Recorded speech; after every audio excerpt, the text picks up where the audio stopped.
Today we're going to show a technique called the sleeper, which is actually part of China, also considered part of Judo and Jiu Jitsu. It can be used with a takedown or without one. It doesn't really matter. There are two different ways of doing this. One is used in pain compliance. The other is used to only strangle. You can use the pain compliance technique as a strangulation technique in addition. And the value of the first one, what I'm going to do, is that after striking the neck, you have basically a collapsed carotid artery that decreases the amount of blood flow to your brain. This allows the person, your attacker, to momentarily stop. And that's a good thing. That type of strike, using a ridge hand to the side of the neck, actually has a lot of value.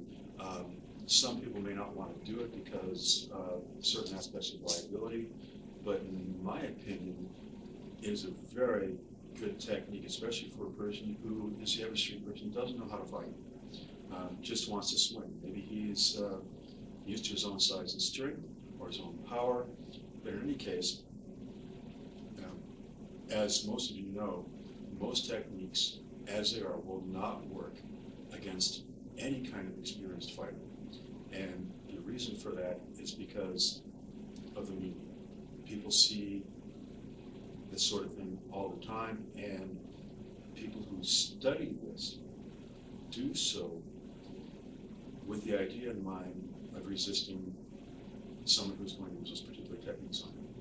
So here we go. This is just going to be a straight punch, although it can be used for a wide haymaker punch. It can be used for just about any type of punch. And the idea here is to not block, but simply parry, sidestep, and move in quickly.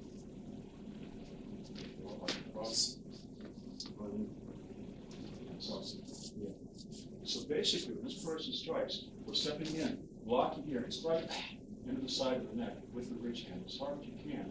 From there, and notice I'm in sort of a 45-degree horse. I'm going to step in behind the person's leg, and from here, bring my hand, notice the grip here, the overhand grip, I'm going to bring this in tight, using the side of my wrist to burrow into the side of the neck. As I bring this person in, I'm going to use his shoulder here to cut off the blood supply on the other side of the neck, while I bury my forehead into the side of his head, increasing the pressure and pain on the other side. So from here, this is where we are. Okay, this is what we want to see. We want to push that head very hard. But the reason I'm stepping behind is because there's a neat little takedown in this. So let's look at it from another side. He strikes. 1, 2. Strike. Here we go. Now, step in, pull in close, butt, and squeeze. From here, all we have to do is step back with this leg and swing. As we lower him down, we follow him the rest of the way here, going into this position here. Notice I'm in sort of a reinforced position here. I've got my little outrigger here, and I'm still providing a great deal of pressure. When he tries to move, I'm going to increase the pressure by pressing even harder on the top of his head with mine and pulling up sharply on the side of his neck. So as he tries to straddle, I come in and increase the leverage and pressure. This keeps him from moving and helps allow him to pass out peacefully. I consider this to be a really nice phase. Let him go to sleep, because once he is asleep, you don't have to worry about it. I always like to end things on that note. I don't like to finish with a stamp trying to knock the person out. Too much effort. I'd rather use a joint lock, a sleeper hold, or something like this. This particular technique is called a sleeper. There's a second way of doing this that's more like a side figure 4 or naked choke. And again, it starts out exactly the same way. When he punches, we come in here, and instead of striking, we circle all the way through, bring our hand here, and go into a side pinch here. So, as you can see, if we turn around here, this is the position we're in. As a strangulation technique, does it work as well? That's up for grabs. It depends on the individual.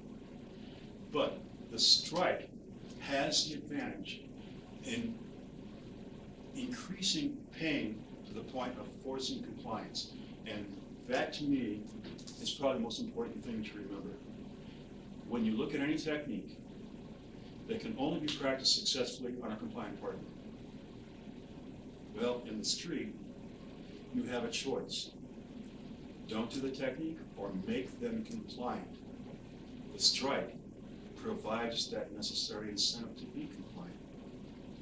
So that's our first technique, the sleeper. 2 different ways of doing it.